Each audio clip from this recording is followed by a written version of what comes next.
Boys Kick-Ass Podcast. Your Right Talk Authority. Not to mention the most entertaining and talked about podcast with your kick-ass host, Richard ORTIZ. You mad? Come at me, bro. And his loyal kick-ass co-host, Senor Cole Escovedo. Streaming live and worldwide.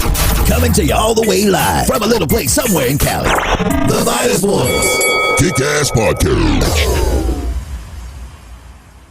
Ladies and gentlemen, we're live. I'm your host, Richard ORTIZ of the Fighter's Voice Kick-Ass Podcast.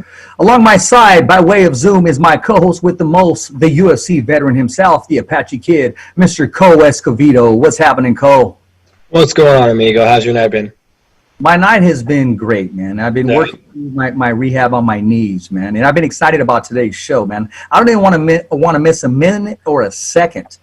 Let me introduce our guest to the fans, the followers, and the supporters. Ladies and gentlemen, the man, the myth, the legend, the Emmy Award-winning sports broadcaster, blow-by-blow, Showtime boxing at its best, and also the co-host of nationally syndicated show, the NBA and the NFL radio, Fox Sports, you name it. The only thing he hasn't grabbed the mic on for is accepting Academy Award. I mean, this is talented. Every time he interviews somebody, it's like they're honored. It's like putting on the WBC, the WBO, IBF, or WBA strap. Ladies and gentlemen, the one, the only, Mr. Brian CUSTER. How you doing, sir? Man, I love it. And you read the intro exactly how I gave it to you. So that's what I'm most happy about.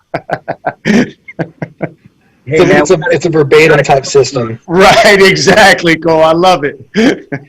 No, hey, trust me. Richard is a man that prides himself on a very few minute things, like getting someone's name right. Like, I'll watch him, and he'll just be running it over and over and over because he's like, why does this not sound right? And then he'll look into it, be like, see, and then he'll watch a video and be like, nope, see, I knew I was doing it wrong. And he'll make sure it's rocked out. So when he reads something, he's like, nope, they sent it. That's what they want. That's what I'm going to give them because that's what he does. Like, preparation is the key, my brother. Exactly. Preparation is the key. Exactly. Man, Cole, I'm even afraid to speak after that, my man. Your attention to detail is fully based by your commitment, amigo, and your commitment is strong. That's what a lot of people, I don't think, realize about some things when they see people doing stuff. Like, take Conor, for example. We're always talking about Conor. You know, everyone was like, oh, he's cocky, he's this, he's that. Was he, though, or was he just somebody that just believed in himself just more than everybody else? And that's really all it takes, kind of thing, maybe. Yeah. Exactly. And Brian, let me just prep you, man. I mean, our co-host is the UFC veteran, so you're going to get a lot of questions and terminologies thrown your way, but only a man of your success and the knowledge you have for combat sports, man, you could identify and you can answer and adapt to these questions, man. Oh, absolutely. No problem, man. I'm ready. Hey, you know what? Let's not even put this on hold. I want to get it off the ice package. Let's talk about last weekend. Let's talk about that vicious uppercut. Let's talk about the fight where Leo Santa Cruz dared himself to be great, called for the challenge, accepted the challenge, and in the sport of boxing, all it takes is one, and the discipline and focus of Tank Davis. Yeah, I think, obviously a great showing for Tank. That uppercut was trending around the world.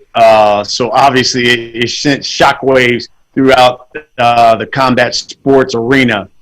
It was a great showing for him. And listen, it shows just how smart of a fighter that he is. You know, if you look at it, Leo, I think, made the mistake of just throwing, if I'm not mistaken, 3 straight right hands off that rope. The first one hit Tank.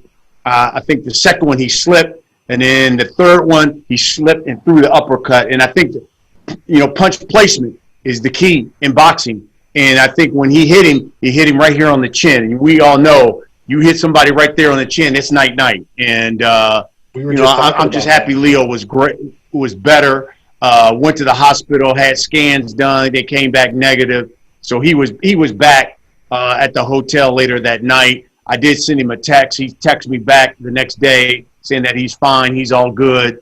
I thought it was a heck of a fight because Leo, I thought, really fought well for like the first 5 rounds of that fight. Listen, you got to stay focused the whole time. And Leo knew that. He knew going into this one, I just have to make sure I stay alert. And he just made a crucial mistake on the ropes. I think next time he'll realize, hey, look, I throw that right hand, I got to get out of there. don't stay there on the ropes, especially with a big puncher like Gervonta.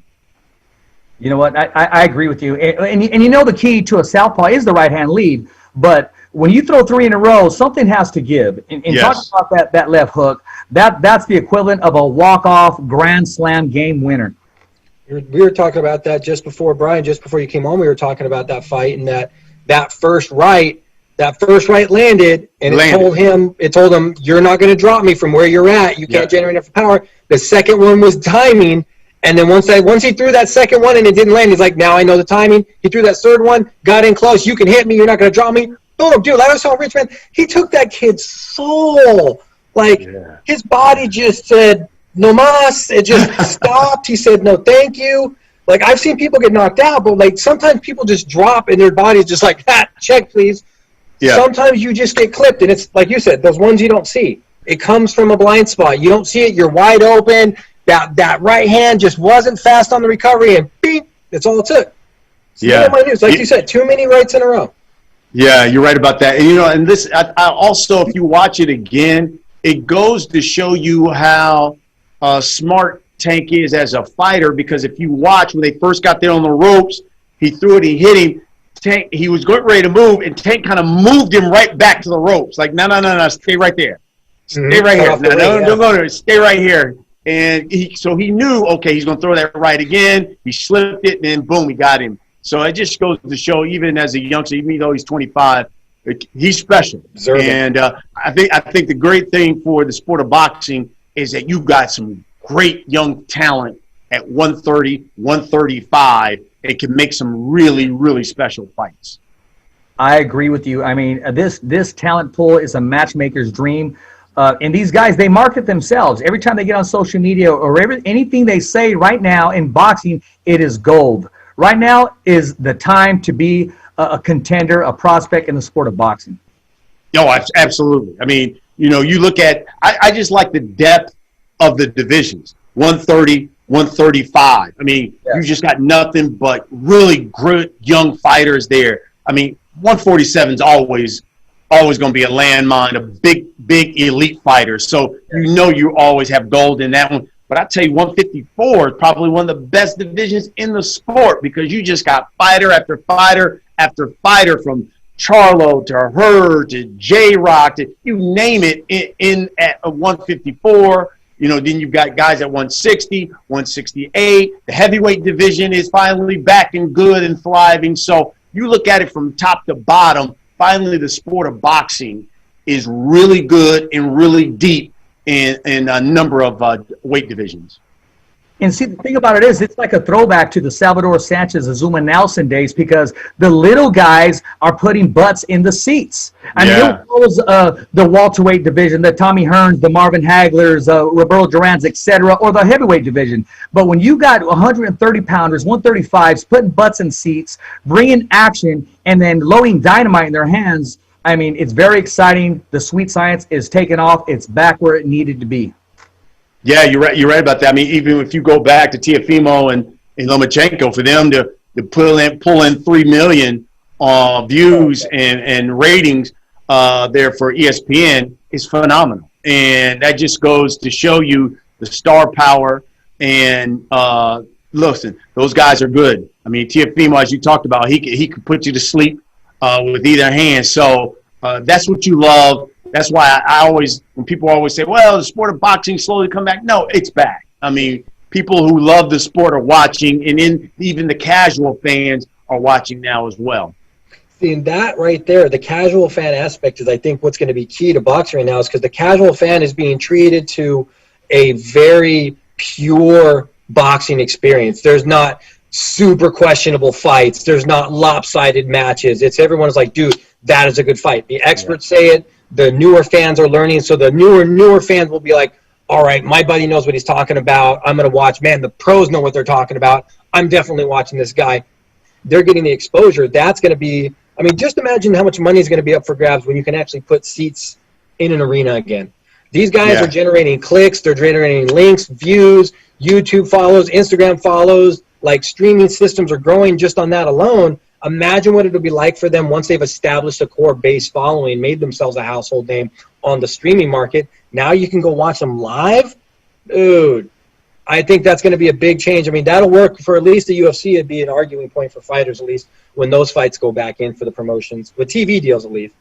Yes, that's a seminal point there, Cole, and it's a really good point because you look at with us and Showtime, with us doing that fight at the Alamo Dome. Listen, the Texas Commission only allowed us to basically put 10,000. That dome holds 65, and so Tank and Leo sold that out. So just imagine if it was. We could sell it. We could sell, and we didn't have the COVID. I mean, we could have easily had over 20,000 people in there. I mean, because it was. I mean, they sold that thing out, and there were basically no more tickets by that Thursday. It was a sellout. So he's right. I mean, you look at it now. I mean, you're gonna, and that just goes to show you what Tank has done in the past. I mean, when we did his fight last year in Atlanta, he sold out the Hawks Arena. The fight before that in his hometown of Baltimore, he sold out that arena in downtown Baltimore. And as he pointed out, this is a 135 pounder, but he hits like Mike Tyson, and that's what people want to see. They want to see action. They want to see knockouts. You said it best. You said he's special. And what I was most impressed with was the discipline. Because everybody attached, okay, he's very undisciplined. He has the stories. He's had writers and everybody and their grandma wanted to attach that to his name. Well, they need to cut that part off. And the potential, he showed promise and potential, and sky is the limit because to come in focused and with the game plan. And gentlemen, him having up against the ropes was no mistake. That was definitely their game plan. Get him in the ropes. Because in the middle of the ring, yes, he's going to have success, but that's where Leo's very effective. I mean, Leo's not going to get on his wheels. All Leo knows is to stand and bang. But definitely Tank Davis, he wanted to get his opponent on the ropes. Every time I saw sparring, his opponent was on the ropes. And you got the Well, I think the key to what you said was Floyd Mayweather. Because, look, that's his fighter. And Floyd told him, hey, look, 15 years ago, was when I made my first pay-per-view, basically De La Hoya, and I was in it. I was ready. And if you're going to be on pay-per-view and you got people paying for your fight, you got to be in shape. And we're not going to have no questions about you not making weight, no questions about you gassing out in the second half of a fight or things of that nature. As opposed to his customary 8 weeks, he spent the entire 14 weeks in Las Vegas with Floyd, running with Floyd. Floyd was in the ring with him, showing him, hey, look, Leo does this. Get him against the ropes. Do this, this, this, and this. And he was giving him all of those Mayweather tips because he wanted to make sure that his fighter was ready and showed the world that he's the best 130, 135 pounder. And I think the key for Tank now is he's probably showing that, okay, yes, I know Teofimo has done a phenomenal job because obviously you beat Lomachenko, but I think from the marketing standpoint, selling out arenas, Tank has already proven he can do that. And so now he feels as if, okay, I can call the shots on who I want to fight, whether it's Teofimo, whether whomever. I know a number of people are going to try to call me out, but now I'm going to dictate who I'm going to fight because I'm the guy who, A, brought in pay-per-view numbers, B, I sell out arenas. But all of that happened, I think, because Floyd made sure that this kid was in shape and this kid was ready to answer any the criticism that people have for him, whether or not making weight, whether or not he would gas out. You could see that Tank looked good and could go all 12 if he had to. And I think a lot of that credit goes to Floyd Mayweather, who was very hands-on for him in this camp. I agree with you. You know what, Brian, you said A and B, but most of all C, the man delivered. And when people pay for a pizza or a steak, they want it well done or they want extra cheese. And he brought all the accessories, put a cherry on top of it, a bow tie, opened his present before Christmas, and as if to say, hey, I am here, I have arrived, and I am in charge of my own destiny.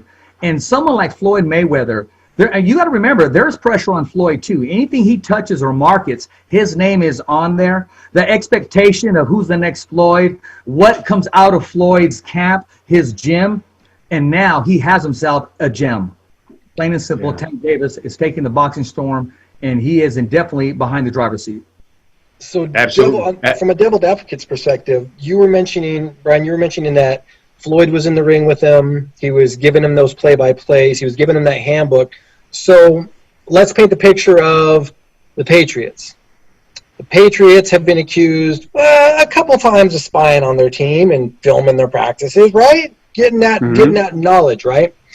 They use that knowledge in order to play against them effectively. I think it's fair game, personally, but I don't really follow football that much, so I don't know the ins and outs. But in this sense, I bring it up because do you think he would have done as well against his opponent had he not had that insider trader type knowledge from Mayweather, who's able to get there and go, no matter what, it's ingrained in him. Like Tyson's chin block here, no matter what, he's going to fall back on this. It's ingrained. Right. Once he's on the ropes, he's going to throw that right. He can't do it. No matter what, I don't care if it's Freddie Roach, I don't care if it's Robert Garcia, they're not training that out of him. He's got that. You get him against the rope, his body will panic, and he will go back to this. Without that knowledge, or similar bits of knowledge, do you think he would have been as effective? You know, I think it's a great question, Cole, and it's a question that I don't know if we can answer. Exactly. You know, I think that I did think it was interesting, and this was just me, because I think Calvin Ford's a great coach for Tank. He's like a father figure for him. He's been his only coach. But I was watching that dynamic because Floyd was very hands-on, and if you're Calvin Ford, this has been your like son. Now all of a sudden Floyd's like, no, this is pay-per-view here. This is our first pay-per-view with this kid. I'm going to make sure he's ready. I'm going to make sure he's this.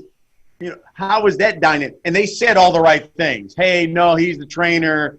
But yet, you hear the stories. It was more Floyd who was giving him, saying, you need to do this. You need to do this. I've seen Leo fight a number of times. He does this. You do that. You know, that kind of thing. They said all the right things. Obviously, only that camp knows. But I did think it was really interesting that even if you watch the fight, and as Calvin's talking to him, if you notice, a number of times when Tank was on the chair, he looked down over there, and who was that? It was Floyd right there to his left saying, yeah, you need to do this, you need to do that, you need to. So even that dynamic to me was very interesting, and one that I was watching because, you know, I think if I'm Calvin Ford, I'm like, man, you know, this is my guy, but yet Floyd's come in here and basically taken over. But you know what? They got the win. In the end, you get the win, and no one's talking about it, and there's no need to talk about it because they got the win. And I mean, now, do you think they'd be talking about it if he had got the loss? If they got the loss, I think that would be a topic of discussion. Like, so were you following Floyd's plan? Was it Calvin's plan? Who's plan? Well, maybe do you have mixed messages? You know, that kind of thing. That might have been the talk out of there had there been a loss. But, you know, like you said, when you win, nobody's talking about that. Nobody's even thinking about that. All they're thinking about is that knockout. True. I mean, but on Calvin's part, it does go to show the long-term big picture where he's like, look, I can either bitch and moan about, oh, that's my guy, or right. I can just go, look, it's showtime, it's big boy time, Mayweather's the man, he has knowledge I don't have, what's our goal here? To see him win. Yes. Fuck it, let's go. Get on board. Absolutely. And that's what I think probably happened as far as that goes. So he's like, well, I don't need to step on toes. Like, we already had a discussion. Mayweather's the lead guy on this. His experience will lead the way to the Holy Land. So why bump heads? Yeah, that makes sense. Yeah, absolutely. I think we're right on it, 100%. I mean, you said it best. Pay-per-view. That's where Mayweather takes over. As if to say, back in the Cowboy days, Michael Irvin catching a one-hand grab. They're in the red zone. Okay, and it's like, okay, give me the ball now. I'll take it from here, as if to say. But in doing so, I mean, Mayweather's input, he's been there, done that. And they just got to communicate. It worked. It's a formula. And there was no way Mayweather was going to just stay seated and sit down and just be another face in the crowd.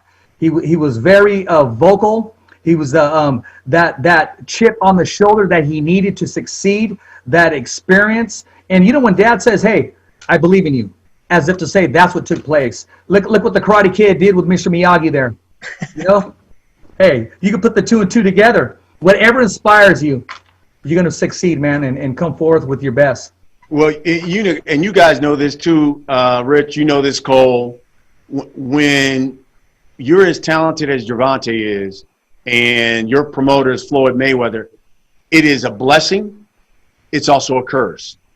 Yeah. It's a blessing because Floyd is your promoter. He's going to get you opportunities sometimes that other fighters aren't going to get because he's Floyd Mayweather.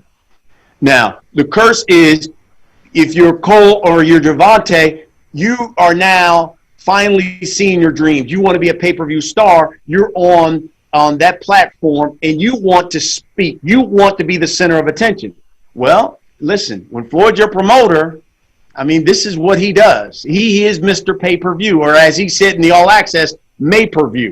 So you need to lean on Floyd to help sell that fight. And that's why you saw Floyd doing a lot of talk. Oh, the belt system is crazy. We need just one belt because Gervonta should be the only champion at that. And all of a sudden you saw these stories about Floyd, and he kind of brought it back to Gervonta, but it was also him help selling the fight because Gervonta doesn't have that big personality. At the heart of the core, he's really a quiet kid. Yes, he is. The crazy thing is he's got insane power when he's in the ring. He's a different person. Out of the ring, he's more quiet and a very shy, somewhat kid. Dangerous ones. And he needs and almost needs a Floyd Mayweather to be his mouthpiece to do the speaking. But yet he wants to be the center of the attention because he feels like it's finally my time. But when you don't have that kind of personality, you need somebody like Floyd to help sell it, and that's exactly what he does. And that's the blessing that comes with Floyd Mayweather being your promoter. You know, Brian, he says something that I see a lot in boxing, and I know it comes with excitement, but he posted on Twitter, he said, why would somebody in my corner grab me right during my victory? You know, I didn't get a chance to soak it all in. You know, like when someone hits a walk-off home run and you know, they want to come all the way to the bases and they just jump on them right there because they're excited. Because as if to say, I'm part of that knockout. I'm part of that home run.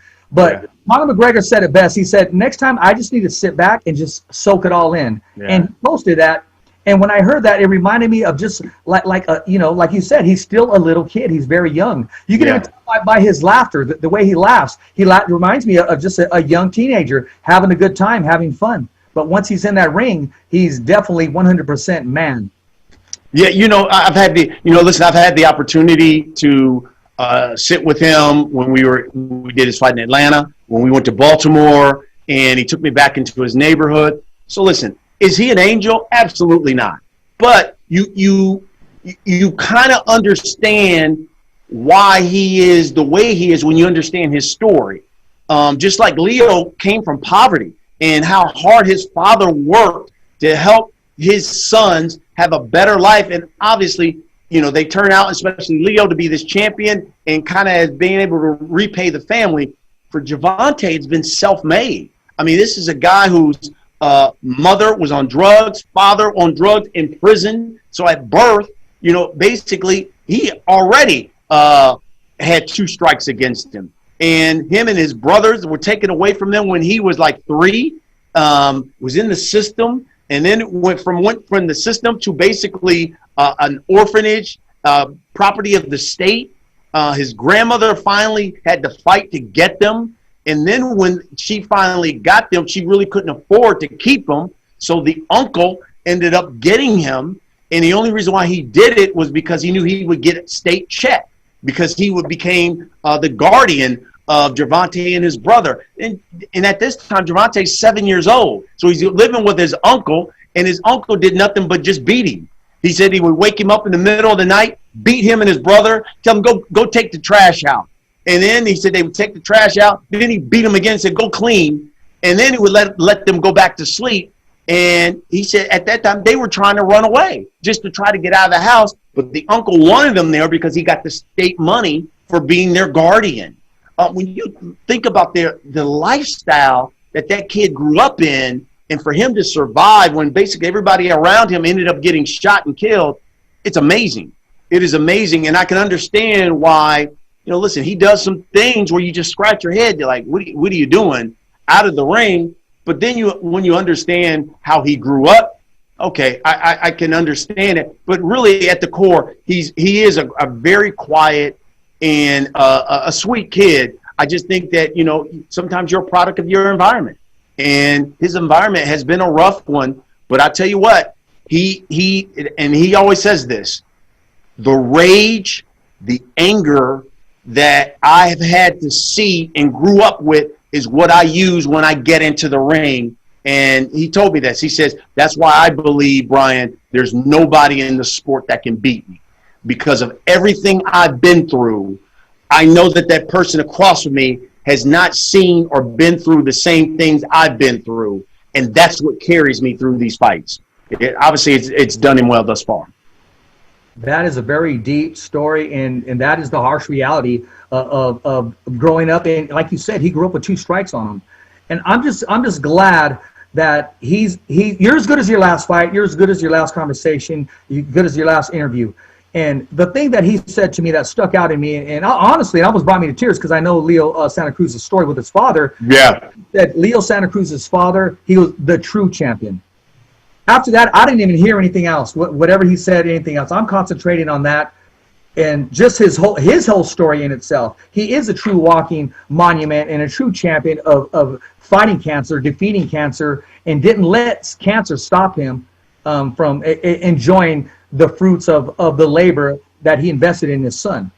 And what I think that's why we love guys like Cole and guys who fight, because, you know, everybody has a story, and it always seems as if guys who fight, their stories are just a little more special, and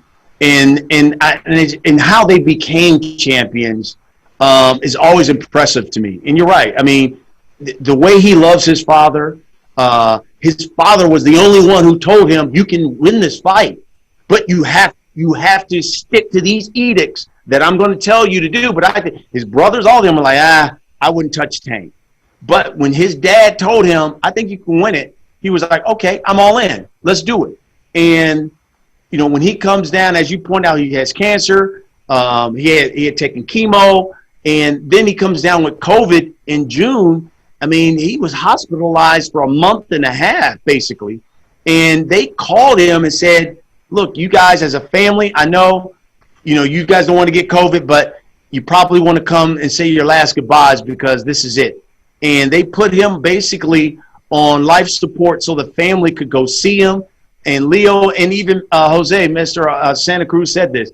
They came to the hospital, saw him, said their all last goodbyes. They gave him the last rites, this and that. And he basically died. And Mr. Santa Cruz says he saw white. He said he just remembers closing his eyes and seeing white. And next thing he knows, he opened his eyes again, and the family was around him. And so it was amazing that once they left, they turned the machines off, his heart started pumping again.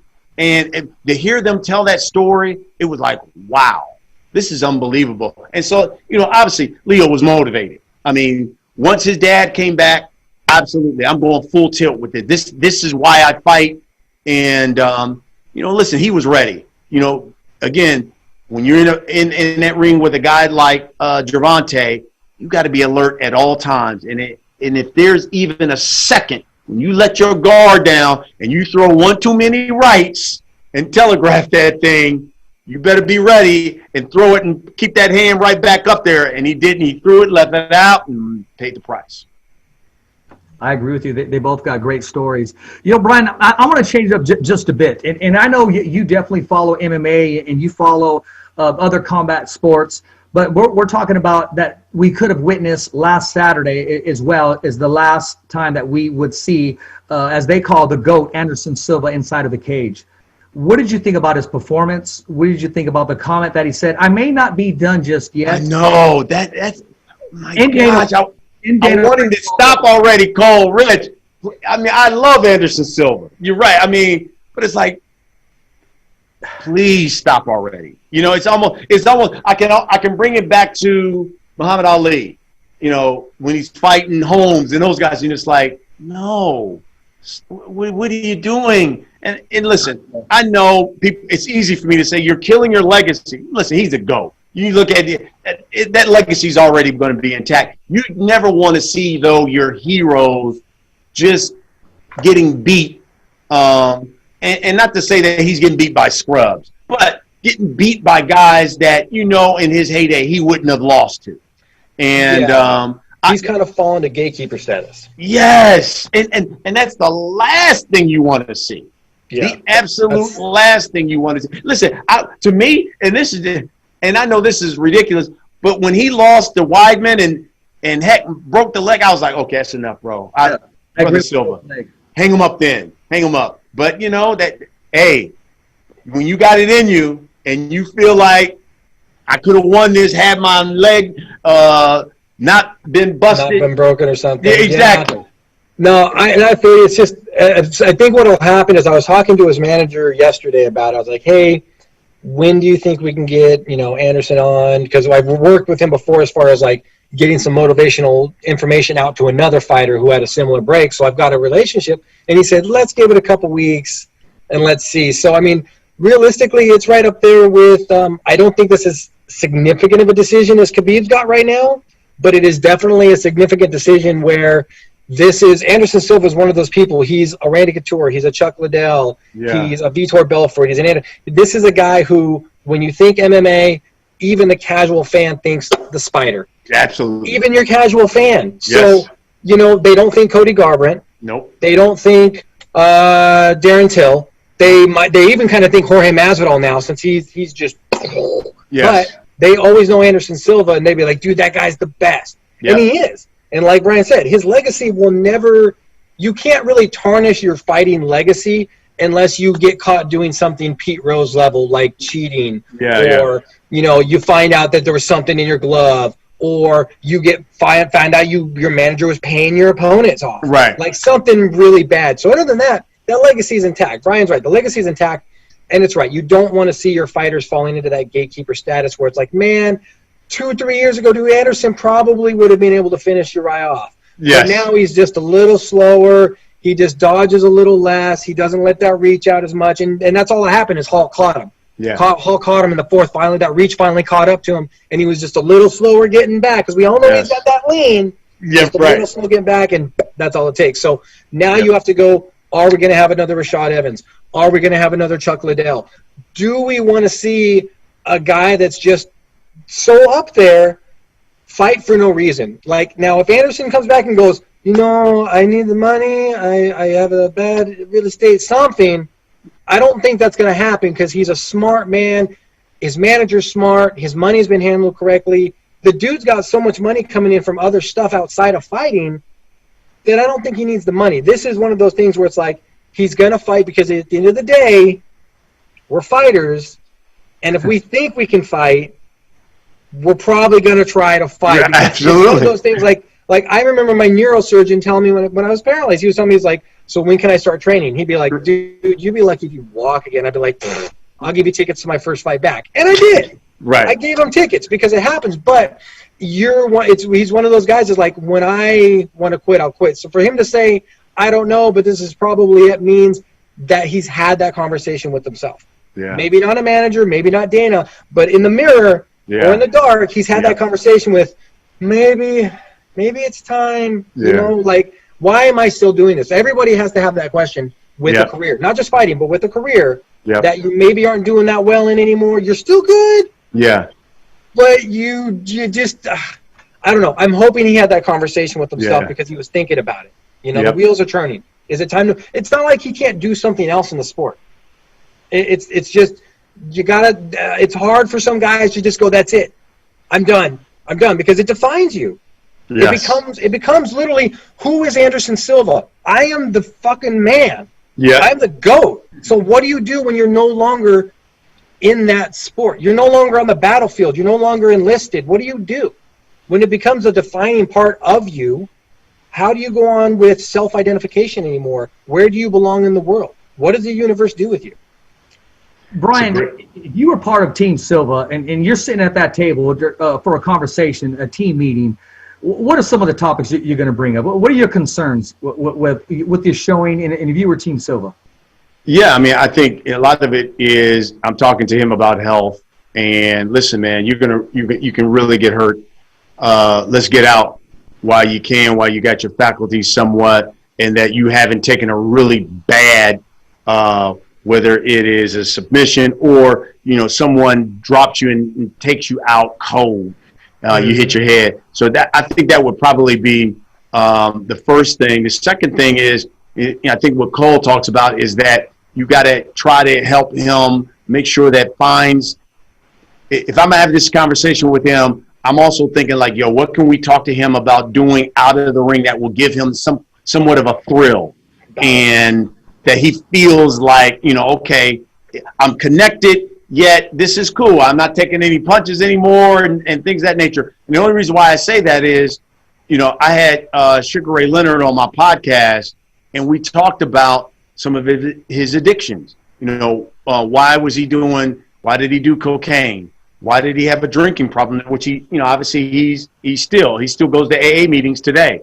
And he said, what people didn't understand was when I suffered that detached retina and they told me, hey, look, it's probably best that you stop fighting. And in that one of those first times I retired, I was like, I'm still a young man.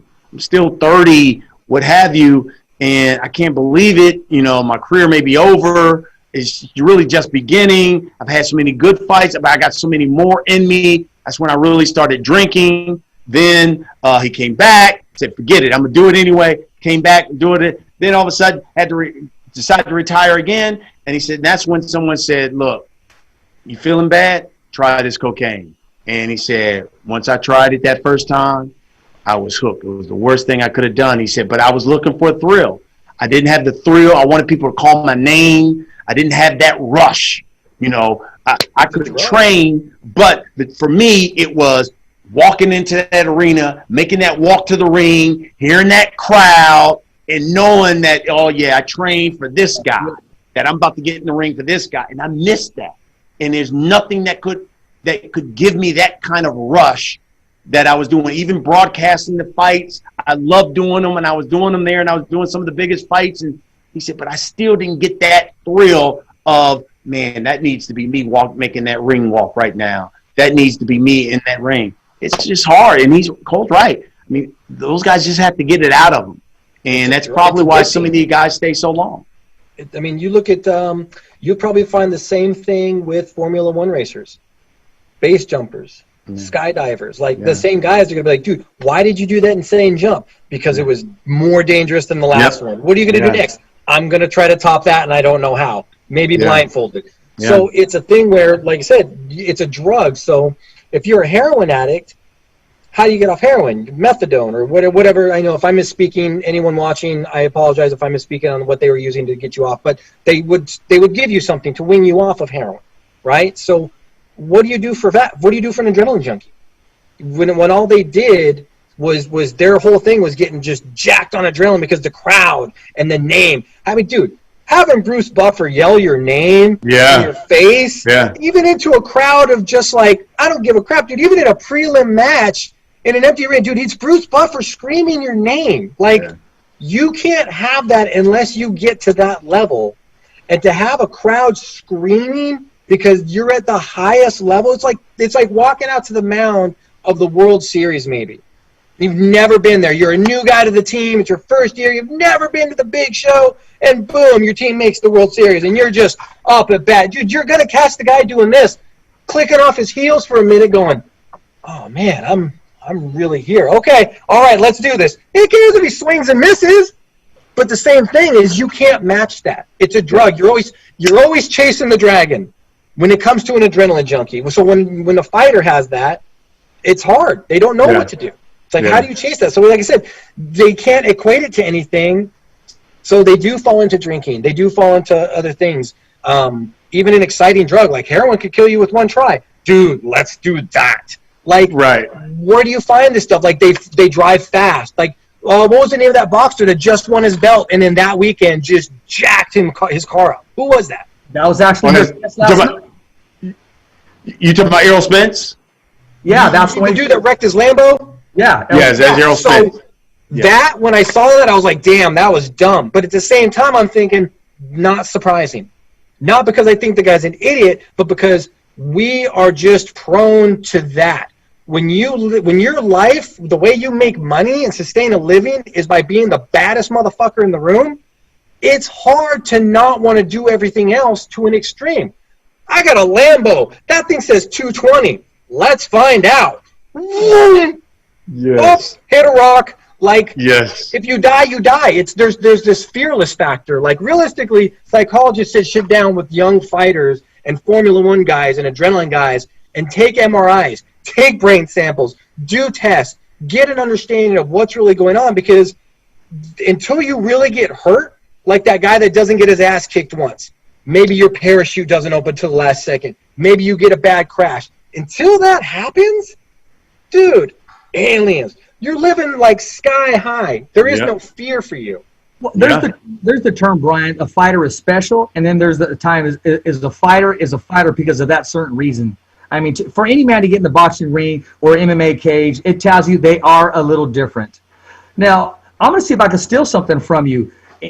What can we expect from that interview that you had with Spence? How is he feeling going into this fight with Danny Swift Garcia? What's his take? And I'm sure he's up to here ready with, hey, are you going to be okay because of what happened coming back from that accident? Well, it's a great question. And, so I spoke with Errol and his trainer, Derek James. We did it together with both of those guys. And podcast. Congratulations, Derek James. He just put himself to the top as far as the trainers. Yeah, so congratulations to him and his team. Only trainer in the sport of boxing right now who has two unified champions that he's training right now with Errol Spence and Jermell Charlo. But Errol is, first of all, if you watch it, you'll see he's cut, he's ready. And I think the one thing that has motivated him is that, he knows that people think like, man, there's no way he can be the old Errol after that car wreck. And listen, he says, and God gave him a second opportunity. The crazy thing from that, even being thrown like 50 feet in the air from that car, no broken bones. The only thing he did was get knocked out some of his teeth and, facial lacerations because his face was swollen. But for him not to have any broken bones at all is amazing. Somebody get some kryptonite. Yeah.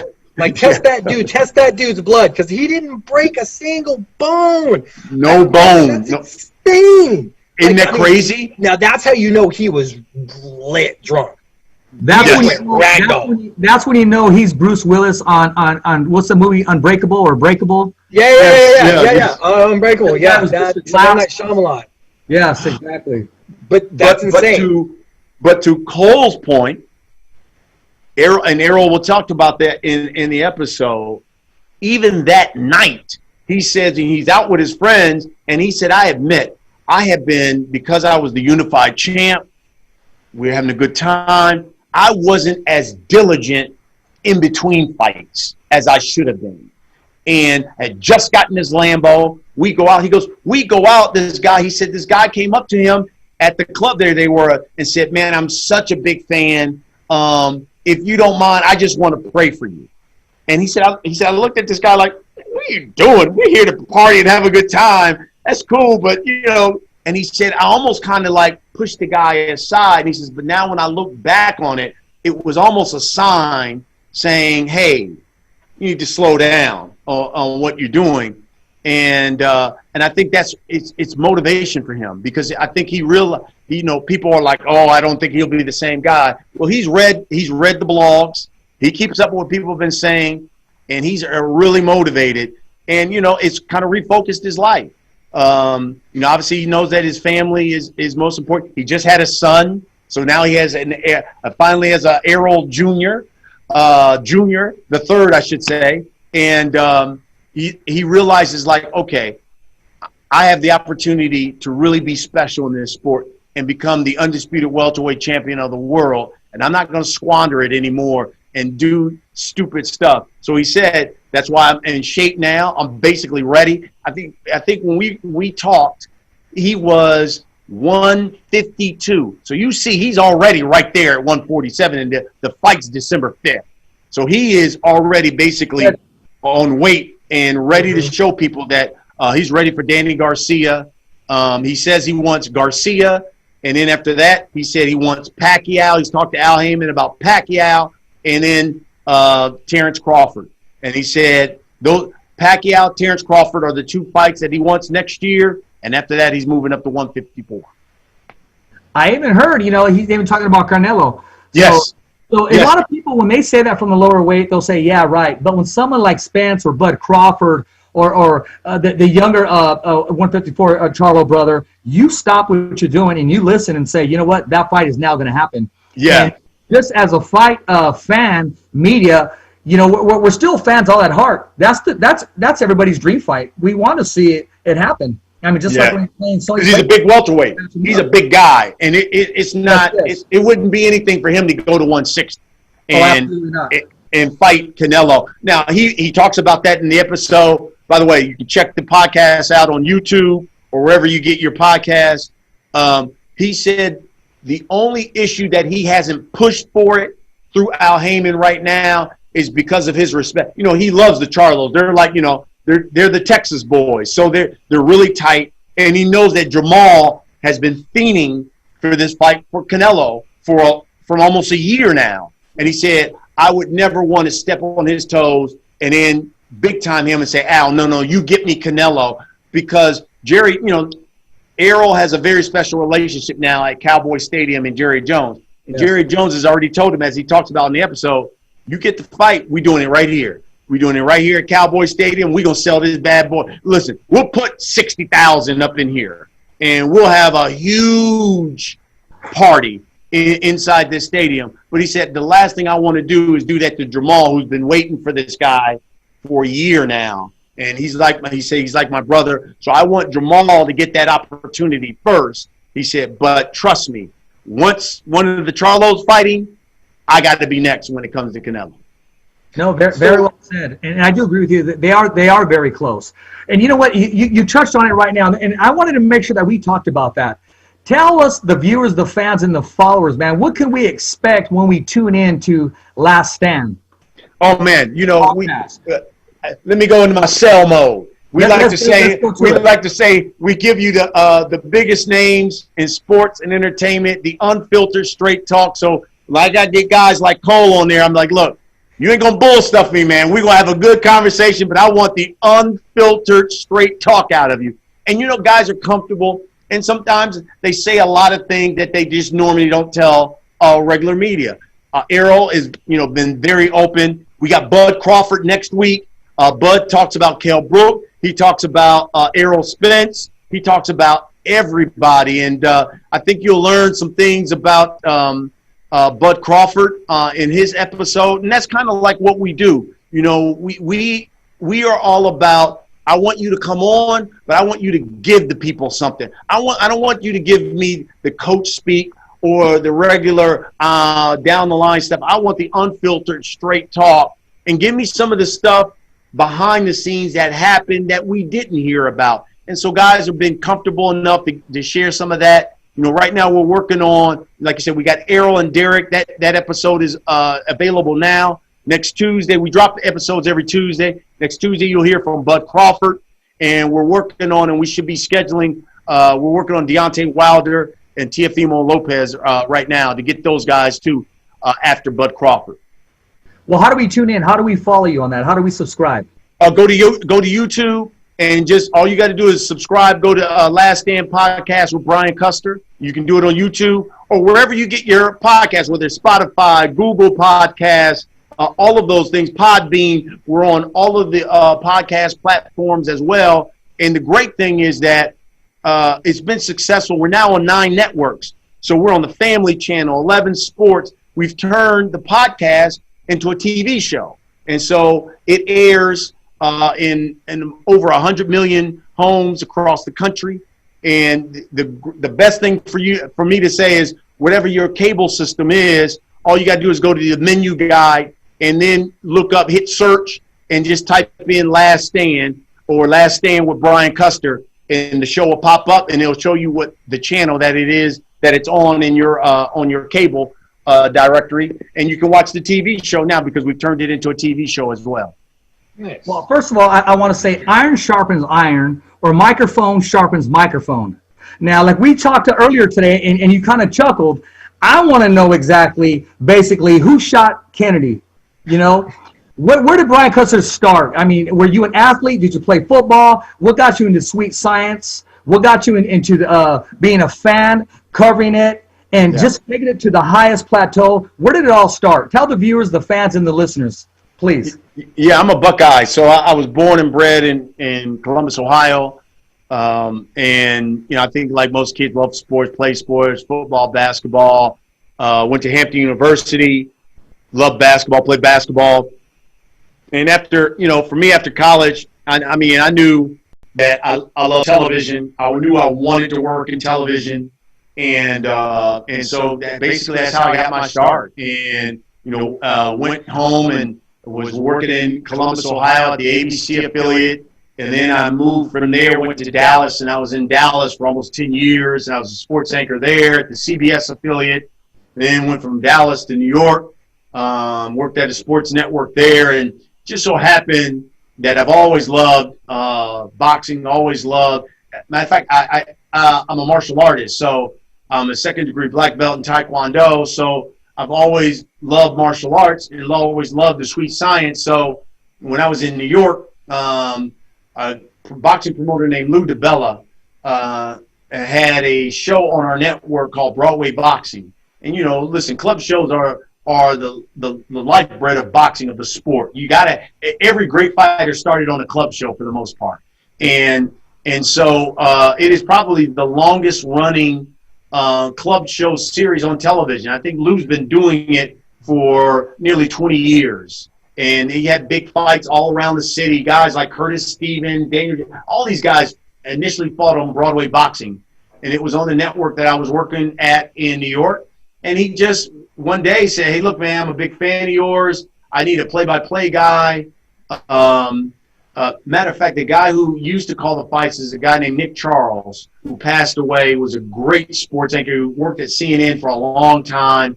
Really consummate professional. He passed away from cancer, and he needed a play-by-play guy. And he said, listen. I remember him covering the big fights, yeah, for sure. Absolutely. Nick Charles was a phenomenal guy.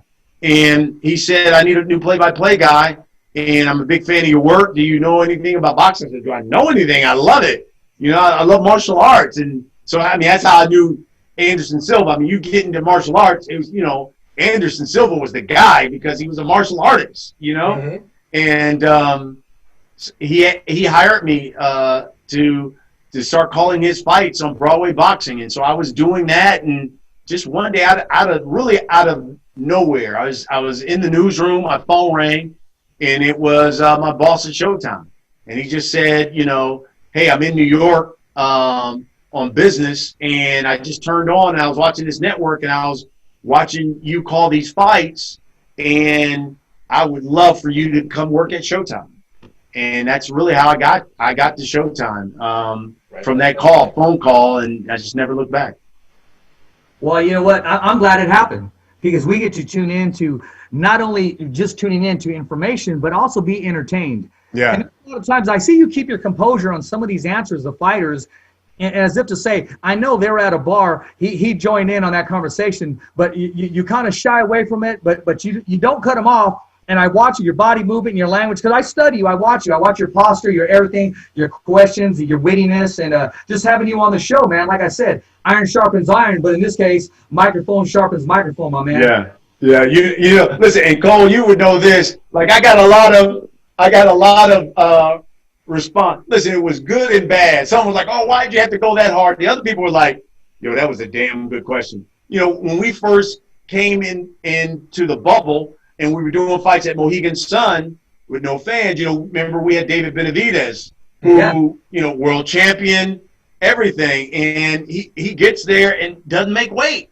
Yeah. And tried to blame it on the bubble. And, hey, I was, you know, didn't understand. And so, we usually the guy who's headlining, and obviously he was headlining because he was the main event.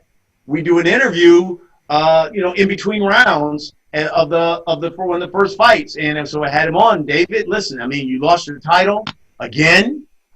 This time because of weight. Remember the first time was because of drug use. And David's a phenomenal young man. Don't get me wrong, phenomenal young man. He obviously messed up the first time with the drug. He learned his lesson, but here he doesn't make weight, and that can't happen when you're a champion. And so I said, you miss weight. He said, yeah, it's the bubble. I said, David, you have your own gym. You have your own gym and your own private gym. So why were you not on weight when you got here? And everybody was like, oh, my God, why'd you come at him like that? But I was like, how can I not ask him that question? I wouldn't be doing my job as a journalist if I didn't ask him that question, because he did. You had your own private gym. And so if I know I'm going into the bubble and they already told you, hey, look, you're not going to have any of the workout facilities. The only thing we can do for you is maybe bring you up a bike to your room or whatever. First thing I'm saying to myself is, you know what, we got to be on point that when we touch down on Monday. That way we ain't got no surprises. We can just maintain the rest of the week. And shame on you if you came here Monday and you still a couple pounds over, because he was like 1.5 pounds, I think, over when it came to weigh-in day on Friday. That can't happen, not when you're a champion and you own your own gym and it's private. You're the only one in there with other your guys who you've been working out with. There's no way that you should have been overweight for that weigh-in. Super complacent. Like it's almost like he didn't take the whole thing seriously almost. And I'm not saying he didn't, right? But like that's usually when I see fighters who are overweight. It's like you're on a pro level. At this point, you're at this level. It's like you got a reason for why you didn't make weight. This isn't like, oh, it's a new weight cutting process. I didn't try. Bullshit. You don't take anything to chance when it comes to title fights. You don't mess with anything. You get Mike Dolce. You get a nutritionalist. You don't mess with that stuff. So when they come in overweight, like when we were watching the Khabib fight and that scale kept going up, I was like, oh, he's over. So fuck yeah, I spent $200 on Khabib or whatever, against him. But the point is that those weigh-ins, when they're over, there's a reason. And it turns out, like I think they were saying later, Khabib had a broken foot or a toe or something. So you're going to see effects whenever you see weights off. What happened in the camp? This isn't his first rodeo kind of thing. So you really don't have an excuse. He's right. With your own private gym, like, come on. Like, well, did you not use the gym? Did you lose the keys? Right. Like, I know Twinkies taste good, bro. But right. So, but those are the questions you got to ask. And, you do. And sometimes they may be uncomfortable. And for me, I'm not, listen, I always tell people this. I'm not, as much as I respected him, I thought he's one of the GOATs when it comes to our business. Mike Wallace is 60 minutes. It's not 60 minutes. So even if it's you, Cole, you come up to the set, they bring you up to the set, and we get ready to do the interview. First thing I'm going to say, man, how you doing? Everything's good? Cole, I got to ask you a couple hard questions here because you didn't make weight. I got to ask you about that. So I'm just letting you know. I'm always going to let you know. It's not going to be any surprise questions. And the same thing happened with David. When we got there, they did the test. Like, hey, Brian, can you talk to him real quick? Hey, David, can you hear me? Yeah, I can hear you. Now, I got some tough questions for you, especially about you not making weight. I understand. So, okay, cool. Yeah. Okay, cool. Absolutely. Exactly. And then it's easy at that point because now they're expecting a question of that type. So now you can be like, okay, cool. Now I can segue this in. I can find a way to smooth this question in and not make him just feel uncomfortable. Give him a sec to formulate an answer. Let him kind of listen to his coach for a sec. Be like, what do you want to do? Yes. Okay, this is what we'll tell him. Okay. Right. You give him a minute. It's comfortable. Yes. And if not, he may go, you know what, man, I'd really rather we don't. But I got to ask you. Be like, Absolutely. If you got to ask, you got to ask, bro, but I'm probably not going to answer. I don't want to talk about that. And we cool with that. And now I know. Maybe you steer clear of it. Maybe you're just like, you know what? I won't push it. Exactly. But at least I've done my job. I've done my job, and no one can say, well, oh, man, you didn't even ask him about not making weight, didn't you know he has his own gym? Why didn't you even ask him about that? You know what I mean? There's ways to dance around that. You could be like, so I know you didn't make weight. I understand it's a tough subject for you, so we're going to fly past it. Yeah. But just know, I want to look you at home. I see you guys. We're all aware of it, but we know he doesn't want to talk about it. I'm going to respect that because he's a man, and we're going to move past it. At least people could be like, shit, he asked, he tried. Because what if it was Mike Tyson? Right. So Tyson doesn't want to talk about this, and fucking Mike looks like he's gonna hit me already. So we're gonna speed past this real quick. So Mike, what'd you have for lunch yesterday, man? You got to respect it. So you got to treat it the same way. But there was a question. Speaking of which, anyway, there was a question I would want to ask you because, granted, we've been picking your brain the whole time on your boxing knowledge, your experience, your interviews with the boxers and fighters and stuff. I wanted to ask you something a little more industry specific. Joe Rogan's $1 million exclusive signing with Spotify, how do you think that affected the landscape as a whole for podcasts? And do you think it would have affected it any differently had COVID not been a thing right now? Yeah, that's a great question. I think it sent shockwaves through the industry that podcasting is a thing. I think at the beginning it was just like, oh, okay, maybe it's some little cute medium, whatever, what have you. All of a sudden, when a guy gets paid $100 million to do this, now all of a sudden people are like, wait a minute. And even advertisers are like, wait a minute. I think there's a lot of people. This may be the way to go to advertise as opposed to television, as opposed to radio.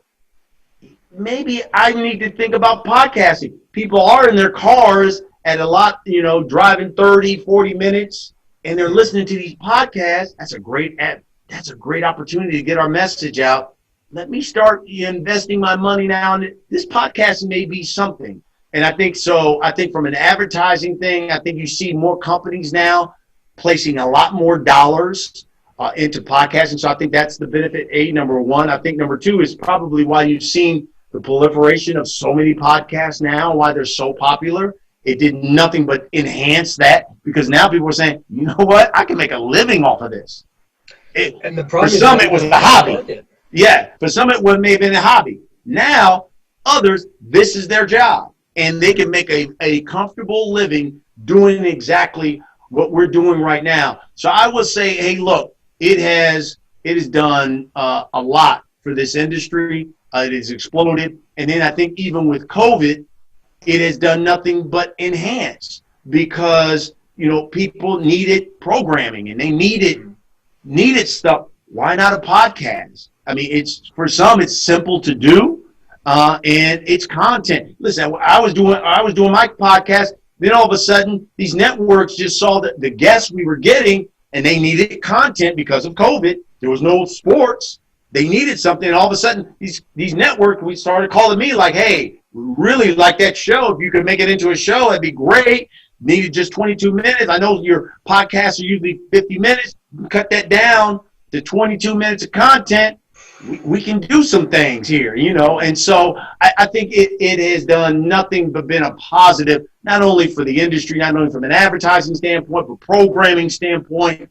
It has opened up a whole new industry and made podcasting, I think, something that a lot of people are now taking note of, whereas before they may have seen it as a hobby. Now they're saying, okay, this may be the way we spend a lot of our money and our advertising dollars.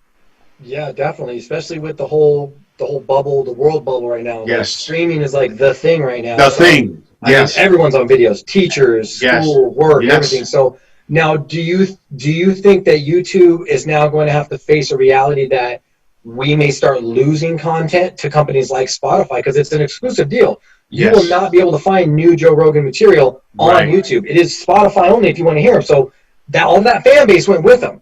So now if, like, say your fan base, if Spotify came to you tomorrow, Brian, and said, look, we're putting The Last Stand with Brian Custer, and we're putting that on Spotify tomorrow, but only Spotify. Do you feel that Spotify has the money to start pulling these large content distributors, these large influencers over to exclusivity of them? And do you think it's worth doing that? Yeah, that's a great question. Listen, even if the people at Spotify are listening, no, I'm going to stay the way I'm doing it. But now, if you want to throw me $50 million, I don't even ask for the 100. I'm not going to be greedy because I've always been more of a humble guy. So if you want to give me $50 million, then you know that I'll be exclusive. Then I'll take my fan base and we'll just go to Spotify. The phone works. Yeah. No, but yeah, so you see that it would be something where like the Yankees are doing. They can afford now to build a World Series team. They can afford to build a a podcast powerhouse, if you will, Yes. of, look, if you want the content, you got to come to Spotify now, whereas YouTube was just giving it away. Yep. They started to charge as you got viewers and stuff, but now it's just like, YouTube Red's a thing. So maybe that will become their competitive market. But with the signing of Joe Rogan, the reality is now that YouTube has competition. Absolutely. I guess, so to speak. Absolutely. You're absolutely right. I mean, it has really opened up so many channels here now, from, as you talked about, from a content standpoint, programming standpoint, exclusivity standpoint, advertising standpoint. All of it, man, is, wow. I tell you what, podcasting is something that a lot of people are looking into now these days. Well, not only that, and you got to keep it entertaining, because Yes. I'm honest with you, everybody around my area and their grandmother had a podcast show, especially when this COVID hit. And not to be arrogant, because we're still striving to try to get there, but I asked myself, where are they now? And instead of being threatened, thinking, okay, there's so much competition, to me, I saw it as, okay, there's a little bit of exposure where you may yourself be exposed, because it may not be cut out for you. It's easy to say, hey, I want to get my own show and do this and that. But at the end of the day, as a host, if you can't conduct it all by yourself, every time there's our guest answers the phone or walks through that door, it's a blessing. Because you got to expect them not to show up, especially if you're going live, and you got to be able to feed them some content. You can only freestyle and BS for so long. At the end of the day, they're going to look at you, they're going to look right through you, and they're going to press that button that says delete. Yes. So for us, being a young show, we were saying, okay, Cole, now's the time where we get, all eyes are on us. We get a chance to show everybody that we can handle the mic, handle the stick, and just like you, get that opportunity, my man. And watching you and listening to this testimony that you're giving, I mean, I got goosebumps when you're talking, because my question is, why not us? And our time will come, because we're not exempt. I mean, if you can be blessed, so can we. And I'm saying that being very humble, because listening to you, and listening that actually God gave you the desire of your heart. You do what you love. You never work a day in your life, and you're living that dream right now. And you know what? It's also one of those things, too, where you've got to be honest with yourself. It's kind of like what Cole was talking about when we were talking about fighters. You got to look yourself in the mirror and say, okay, what are you great at? What are you really good at? What are you deficient at? And then you got to make sure that you accentuate the positives. And so for me, listen, you guys are great. You guys can come on live and probably talk with each other and entertain your fan base. And you can do that. I don't know if I'm really good at that. To be honest with you, I don't know if I went live with my show and did it and tried to go for 22 minutes, or, you know, when we doing the podcast, 50 minutes of me just talking about stuff that's going on, people after a couple of minutes be like, you know what, okay, yeah, this guy, I mean, I've heard enough. But for me, I realized that I've always had a great knack of talking with people and bringing things out, bringing out their story, and always having a good dialogue with people. And so for me, I felt like if I'm going to I have my own podcast, have my own show, I want it to be more interview style, where I have that person, we talk about stories a lot of times that we've had off camera, that I always said to myself, I really wish we were on camera talking about this, because fans would really love this kind of stuff. And so for me, that was my thinking when I came in with the show, not that I could do something that was about me and I sat in front of the camera and, you know, because like whether it's Rogan or whether it's Michael Rappaport, you know, he can do that. Rap can talk for 30 minutes by himself and just do that every other day or whatever. For me, I know that's not in my wheelhouse, but I can interview somebody and make it into a really good piece of content. And so I figured that, okay, I'm going to make sure that my show has that. I'm going to make sure that people who watch, who listen, get the opportunity to ask questions as well. And then we have a little fun. I always like to, you know, put them on a hot seat at the very end and ask questions that you've always wanted to ask that guy, but you felt like you couldn't. We can't really do it on Showtime or national TV. Now it's my show. I can ask him what I really want to say, you know. And, you know, it's just like with Errol Spence. I mean, you know, first thing comes to your mind when I say, you know, Keith Thurman. And he was just like, man, fuck Keith Thurman. You know what I mean? It was beautiful. It was beautiful. I mean, it was organic. That kind of stuff. So that's what I love, and I think that's what people love. That these guys are going to be honest and tell what they really meant. Hey, maybe I'm not going to talk to you like that on Showtime, Brian. But this is Joe. Yeah, I'll give you what I really think now, and that. So it goes to what accentuating your positives and knowing what you're really good at, and that's what I had to do, and that's why I patterned my show the way I did, and that's why you guys have been successful. Well, you know what?